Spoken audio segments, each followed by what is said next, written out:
Women earn 77 cents to the dollar. 77 cents for every dollar a man earns. We hear that all the time, don't we? It's the myth of the wage gap. 77 cents on the dollar is the unscientific mythology based on unscientific analysis that doesn't control for intervening variables. But this study here does control for intervening variables. 8 million people, 33 developing countries. What's the overall wage gap? It's 1.6%. And what you find is when you look at all these different variables you control for them, things like the amount of hours worked, not just I'm a full-time worker, how many hours do you actually work?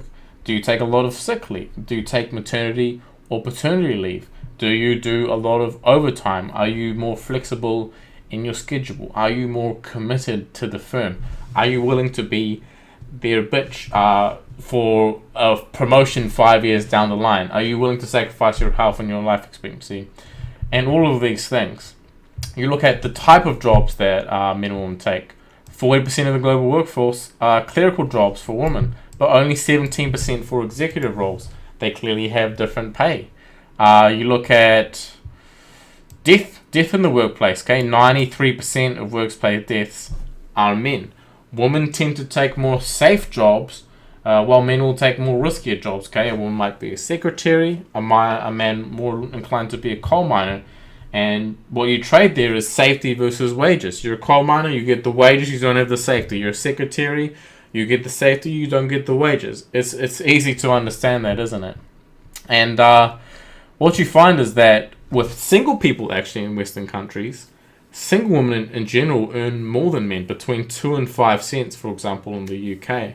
And when men get married, almost unanimously, their work obligations increase so they can provide for the family. They start earning more.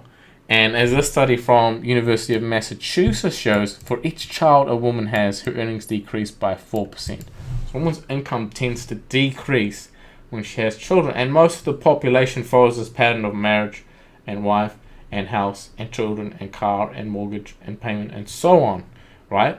So we see the general trend of men earning more than women based on the roles that they take up when they enter that stage of life. Now, once you find out about this, a fair question to ask yourself would be, if it's such a myth, why do we find all these people speaking it and perpetuating it 77 cents on the dollar?